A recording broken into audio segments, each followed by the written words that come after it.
মৰমৰ ছাত্ৰ-ছাত্ৰীসকল তোমালোকৰ ইতিমধ্যে কম্পাৰ্টমেণ্টেলৰ ৰিজাল্টৰ পিছত তোমালোকৰ কিছুমান সমস্যাৰ সৃষ্টি হৈছে আজি মই সেই সমস্যাসমূহৰ বিষয়ে তোমালোকৰ লগত আলোচনা কৰিম তোমালোকে প্ৰথমৰ পৰা শেষলৈকে মনোযোগ দি চাবা আৰু এবাৰ তোমালোকে যদি মনোযোগ দিয়া তেতিয়াহলে তোমালোকে আৰু এনেকুৱা বিপদত কেতিয়াও নপৰা এতিয়া প্ৰথম কথা হ'ল মই অকল আলোচনা কৰিম কম্পাৰ্টমেণ্টেলৰ ছাত্ৰ-ছাত্ৰীখিনিৰ লগত আৰু কোনখিনি ছাত্ৰ-ছাত্ৰীৰ লগত যিখিনি ছাত্ৰ-ছাত্ৰী এবাৰো পৰীক্ষাত ফেইল কৰিলে এতিয়া প্ৰথম কথা হৈছে এবাৰো পৰীক্ষাত বেয়া কৰা ছাত্ৰ-ছাত্ৰীখিনিয়ে এডমিশন ল'ব লাগিব সেম স্কুলত আৰু মই কৈছো তোমালোকে এডমিশন লোৱা বয়স কম আছে পঢ়া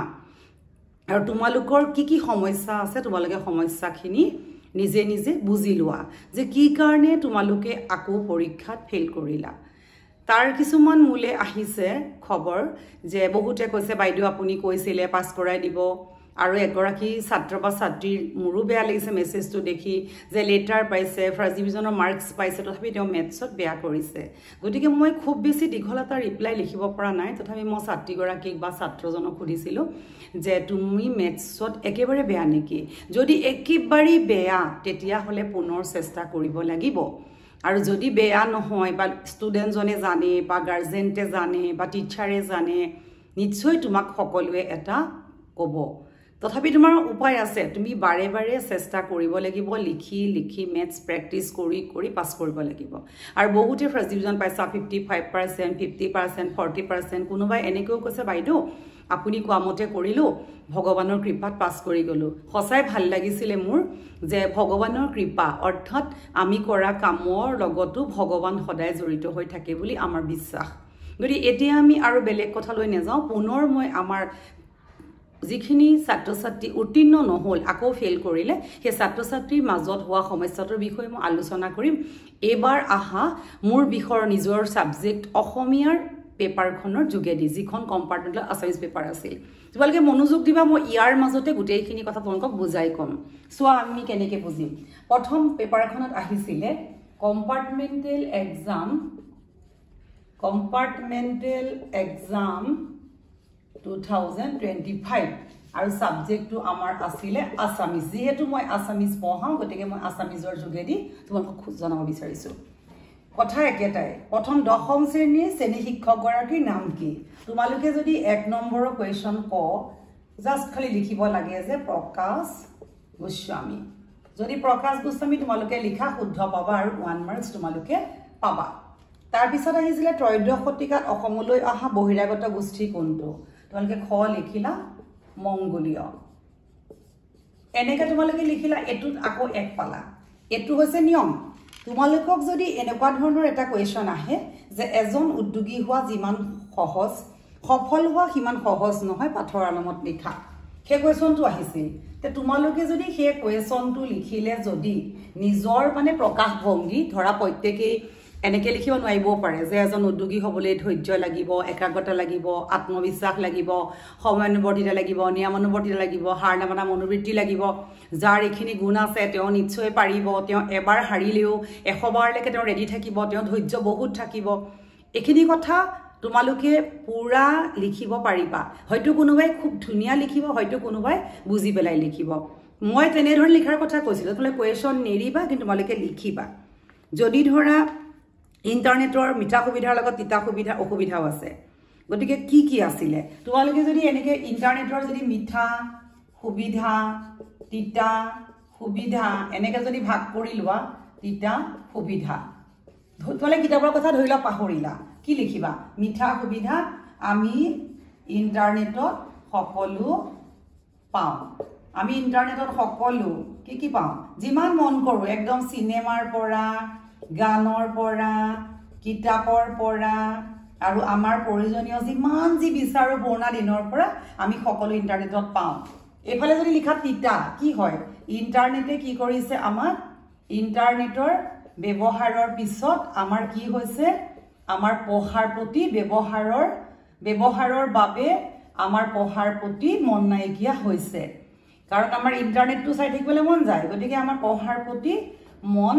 নাযায় এনেকুৱা ধৰণৰ কথা লিখিলে তোমাক নম্বৰ নিশ্চয় দিব কিতাপৰ লগত একে হৈছে নহৈছে মই নাজানো গতিকে মই তোমালোক বাৰে বাৰে কৈছো তোমালোকে কোৱেশ্চন লিখিবা যদি এই ধৰণৰ কোৱেশ্চন হয়নে এনেকৈ যদি তোমালোকে লিখিব পাৰা মই কৈছো কোৱেশ্চন নিদিবা বহিত লিখিবা প্ৰাসংগিক হ'ব লাগিব হয়তো তোমাৰ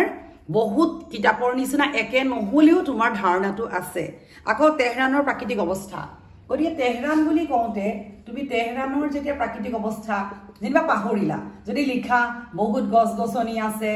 চহৰখন বহুত ধুনীয়া গাড়ী মটৰবিলাক বহুত ধুনীয়া এনেকেও যদি লিখিছিলা মটৰবিলাক ধুনীয়া বহুত নীতি নিয়মৰ মাজত চহৰখনৰ সকলো কাম চলে যদি এনেকে তোমালোকে যদি লিখিব পাৰা পাহৰি গলেও তোমালোকক চহৰখনৰ সকলো কাম চলে নিৰ্দিষ্ট সময়ত গাড়ী অহা যোৱা কৰে এনেকে লিখিলে তোমালোকে 1 2 কিয় নেপাবা কোৱাচোন পাবা এই কথা নহক মই কৈছিলো তোমালোকে লিখিবা সংগতি থকা এই থৈ নাহিবা মই কোৱাটো হয় কিন্তু মইতো এনেকৈ কোৱা নাই যে তোমালোকে যিকোনো লিখি থাকিবা সংগতি থকা লিখিবা যে পাহৰিলেও মনৰ পৰা যাতে লিখিব পাৰা আৰু এই কথা কিন্তু বাৰে বাৰে কৈছিলো হেতু কথা আৰু এটা কথা তোমালোকে মোক সুধিছিলা যে বাইদেউ গ্ৰেছ দিয়ে নে নিদিয়ে মই কৈছো দিয়ে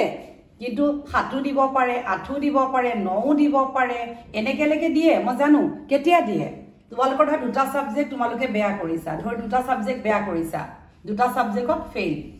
দুটাত ফেইল কৰিছা তোমালোকৰ বহুত ভাল নম্বৰ 340 এই দুটা বিষয় দুইটাতে ধৰা 9 45 ৰ ভিতৰত 9 45 ৰ ভিতৰত 8 45 ৰ ভিতৰত 9 45 ৰ ভিতৰত 6 কেনেকৈ দুটা বিষয়ত গেছ দিব কোৱাচোন এনেটো কম্পাৰ্টমেণ্টেলৰ সুবিধা দিছে তেনেকুৱা ধৰণৰ মাৰ্কশিটখনত বহুত অসুবিধা হৈ যায় কাৰণ এখনতো পাছ কৰাব লাগিব এখনতো পাছ কৰাব লাগিব কেনে কৰাব কাৰণ তোমালোকেতো জানাই আগৰবাৰ কি পাইছা কিমান নম্বৰৰ যোগ্য গতিকে কপালো লাগে মই কৈছো তেনেকুৱা ক্ষেত্ৰত কি হয় তোমালোকৰ ধৰা দুটা বিষয়ত বেয়া আছিলে তিনটা বিষয়ত বেয়া আছিলে 3 সাবজেক্ট ধৰা তিনটা সাবজেক্টত বেয়া তাৰে দুটা যেনিবা তোমালোকৰ বহুত ভাল হ'ল তাৰে যেনিবা এটা যেনিবা তোমালোকৰ 9 পাইছা MCQ 9 পালা আৰু ডেসক্ৰিপটিভত যেনিবা তোমালোকে 10 পালা যেহেতু মাৰ্কশিটখন ভাল দুটা বিষয়ত তিনটা পৰীক্ষা দি দুটা ভালেই কৰিলা তেতিয়া এটোত তোমালোকৰ গ্ৰেছ কৰি দিব গতিকে এইবোৰ কথা তোমালোকে মন কৰিবা গতিকে এনেকুৱা ধৰণৰ কথাবোৰ তোমালোকক মই কৈছিলো গতিকে এতিয়া মন বেয়া কৰিব নালাগে এডমিশন লোৱা একো নহয় তোমালোকে ভালকে পঢ়া সদায় মই তোমালোকৰ লগত আছো যি ধৰণৰ সহায় বিচৰা মই তোমালোকক দিম সোৱা জীৱনত কিবা কৰিব লাগিব কিন্তু সময় বহুত আছে বেমাৰ হলে কি কৰো আমি ভাল কৰিবৰ কাৰণেতো আমি নাজানো ভগৱানে জানে কিমান টাইম লয় কিমান লষ্ট হৈ যায় কিন্তু পঢ়িবৰ কাৰণে কৰা টমাছ আলভা এডিসনে কি কৰিছিলে কি ধৰণে 10000 বাৰ বাল্বটোৱে কাম নকৰে হেতু জানিছিলে গতিকে 10000 বাৰ কি ধৰণে কাম নকৰে জানিছিলে গতিকে তোমালোকে এবাৰত বা দুবাৰত হাৰ মানিব নালাগে হাৰ নামানিবা তোমালোকে কি কৰিব লাগিব পুনৰ তোমালোক ৰেডি হোৱা তোমালোকে ফৰ HSLC 2026 এবাৰ পৰীক্ষা হ'ব জানুৱাৰী গতিকে তোমালোকৰ হাতত আছে 7 মান্থ একদম এডমিশন লোৱা পঢ়া ৰেডি কৰা নিজে চেষ্টা কৰা আমি সদায় আছো আৰু যদি তোমালোকৰ কিবা ডাউট আছে মোক সুধিবা ভিডিওটো লাইক এটা কৰিবা যিমান পাৰা সিমান শেয়াৰ কৰা সাবস্ক্ৰাইব কৰা কিবা থাকিলে কমেন্ট কৰি সুধিবা থ্যাংক ইউ